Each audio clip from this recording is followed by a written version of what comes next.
Okay, shalom, shalom. Kwam yasa Allah. Koholimla. Yahweh Bashim Yahushai Bahashim. B'chahakodash. Double honors to our apostles and elders of Great Millstone who do rule well, that by the Spirit taught us His beautiful truth, and just want to say the water to our H.I.M and Akwaf. That's out here sincerely keeping the laws, the statutes, and commandments of Yahweh Bashim Yahushai to the best of their ability. Jachanan Nawaf just coming at you with another quick lesson, praying that it's edifying by the Spirit. This article is in Complex. It says woman allegedly put bleach in her husband's coffee over a period of months, wanted to kill him for death benefits. And hey, that's grimy, man. The person that you laying next to, bro, is just doing you dirty, man. But that's the world that we live in. Let's see if we can get this video to play. Let me see what they got. Sarah, thank you. Well, she's accused of pouring bleach in her husband's coffee, trying to poison him, and now she's behind bars. Melody Johnson is facing attempted murder charges. Police say her plot was foiled when her husband set up surveillance cameras and caught her in the act. True Crime Arizona's Brianna Whitney's been looking into this wild story tonight. What? You know, you really can't make this stuff up, guys. Yeah, it's just so crazy. After about 2 to 3 weeks of this man drinking his coffee, this husband thought, why does this keep tasting weird? But rather than ask his wife if she might know, he got chemical testing strips and secret cameras that he says show her trying to poison and kill him. It was shocking enough to reread the court paperwork twice. Melody was trying to poison him by pouring bleach into his coffee maker. Yep, that's real life. And now Melody Johnson is facing real charges of attempted first-degree murder. But as a toxicologist points out, this was not a very good plan if the goal was to, kill him or injure him significantly. According to court documents, this poison saga began in March while their family was stationed in Germany. Melody's husband is in the Air Force. The documents say her husband started noticing his coffee tasting bad, and after a few weeks, he decided to start pretending to drink it instead and bought pool chemical testing strips. Those showed high levels of chlorine in his coffee pot water. So he installed a camera which recorded Melody pouring something into his coffee pot. He just couldn't tell what it was. In June, they moved back to Tucson, where he was stationed at the Davis-Monthan Air Force Base. And in their new home, he installed more cameras that looked like fire alarms. Those caught it all on camera. Melody taking bleach from the laundry room, pouring it into a container, then walking over and pouring it into the coffee maker. He turned the recordings over to Tucson police. As for a motive, documents say the two have a child and were going through a divorce. So how did he survive? It would take a lot of bleach to poison somebody. Household bleach is not even quite that strong. Arizona medical toxicologists Dr. Dan Kwan and Dr. Will Heisey say household bleach only has a concentration of about 5%, which is far less than something like a pool acid that could do significant damage.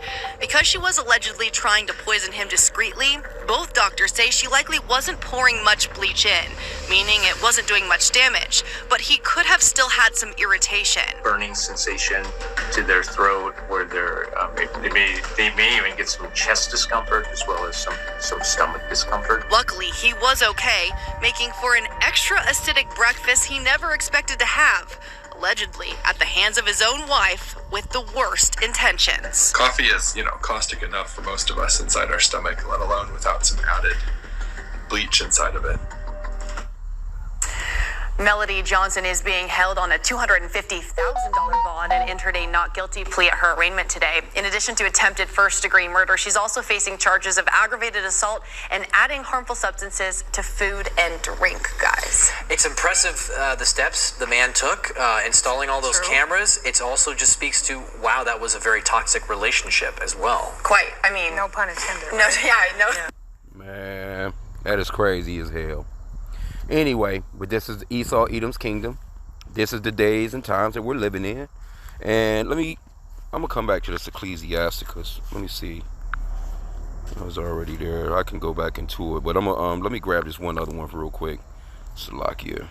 Go to the blue letter.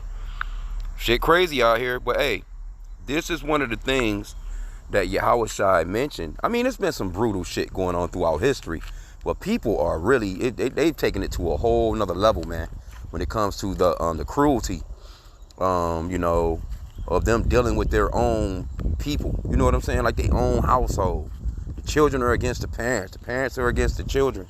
So we're living in these last days, man, where It's just one of those indicators that we are in the last days. Salakia. Now this is Matthew 24:3. It says, I'm gonna start at verse 3. It says, as he sat upon the Mount of Olives, the disciples came unto him privately, saying, tell us when shall these things be? And what shall be the sign of thy coming and of the end of the world?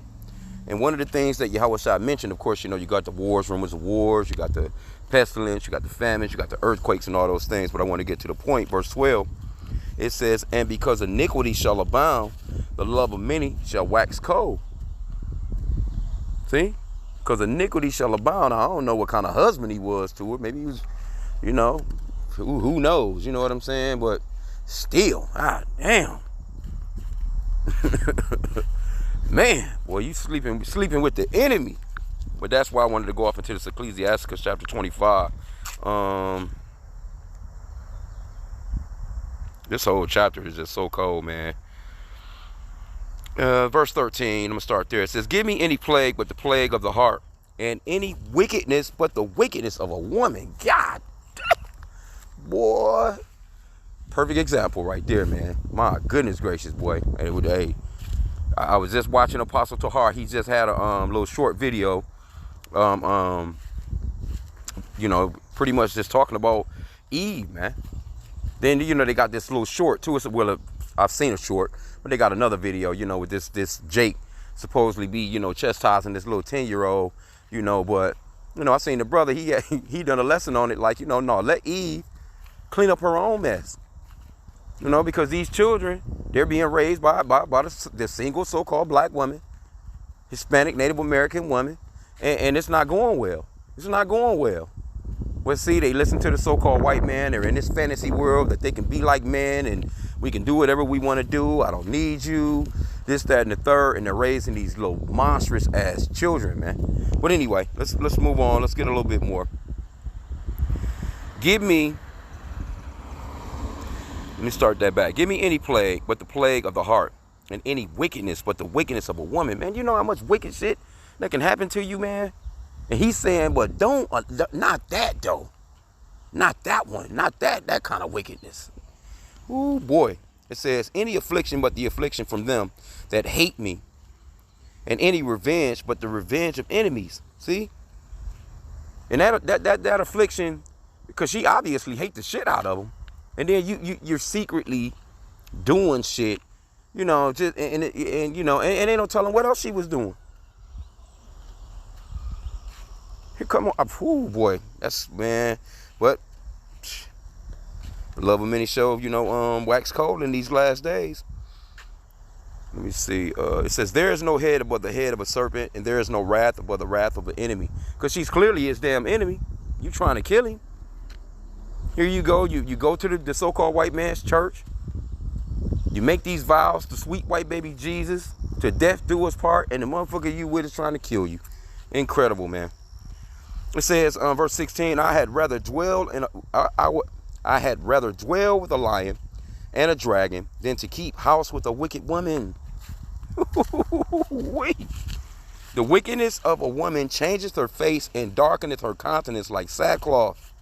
Her husband shall sit among his neighbors, and when he heareth it, shall sigh bitterly. All wickedness is but little to the wickedness of a woman. Let the portion of a sinner fall upon her, man. Ooh, boy. And it goes on, man. As the climbing up a sandy way is to the feet of the aged, so is a wife full of words to a quiet man. That's hard. Stumble not at the beauty of a woman, and desire her not for pleasure. Because she didn't appear to be a bad-looking lady. Not sure how long they were married. If they were married 10 or so, 15 or so years ago, I'm sure she was pretty, a little younger and hotter. But man. It says, a woman, if she maintain her husband, is full of anger, impunity, and much reproach. A wicked woman abateth the courage, maketh a heavy countenance, and a wounded heart. A woman that will not comfort her husband is distressed, maketh weak hands and feeble knees. Let me get that back. It says, a woman that will not comfort her husband in distress, maketh weak hands and feeble knees. So she's causing stress. She's trying, come on, bro. That's cold-blooded, man. But hey, a lot of people have you know, going out this world like that, man, with a spouse, and it ain't just women that would do no shit like that, because there's some dirty ass men out here too. Don't get me wrong, but hey, man, I mean, ooh. It says, of the woman came the beginning of sin, and through her we all die. Give the water no passage, neither a wicked woman liberty to gather abroad. If she go not as thou wouldst have her, cut her off from thy flesh, and give her a bill of divorce, and let her go. You see what I'm saying? Now I know generally the scripture talks about, you know, not you know, putting away your wife, you know, for except for basically adultery in a sense. But hey, that's a reason too. Shit, hey, she trying to kill your ass. You don't want nobody around you like that. Because, you know, in the ancient days, had she got caught up, hey, she was gonna be put to death if what was going down was true. The man got all the shit on camera. So it's not like she could say, hey, no, that wasn't me. But guess what, but look at what she's doing. She's pleaded not guilty. With all that damn evidence against her. She's pleaded not guilty. And she gonna fight that shit to the end. But I just wanted to just touch on this for a hot sec, man. Oh wow, man. Oh wow, oh wow.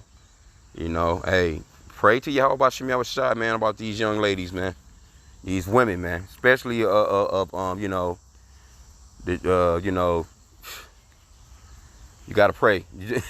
I mean, that goes for anybody. You meeting somebody, man, hey, look. Pray to Yahweh Shai. Is that a good person to be with, you know, so to speak? You know, prayer goes a long ways, man. You know, and we want to be on point as best we possibly can too, and you know, ask for forgiveness on a day-to-day basis, man, for sins that you've committed knowingly or unknowingly. Because hey, what that scripture said, a wicked woman is given to, you know, given to a wicked man. Roughly paraphrasing, and I guess it could go both ways. A wicked woman, she you know, the Lord will send her as a wicked man. Well, hey, but we living in these last days, man. That love of many is most definitely waxing cold, because that's some cold ass shit. That's cold-blooded as hell. But she stupid as hell though. See? Stupid as hell. That's not wise at all. The shit that that shit was just dumb. Now she's about to face some time. Well, with that, I pray that the lesson was edifying. Kwame Yashala.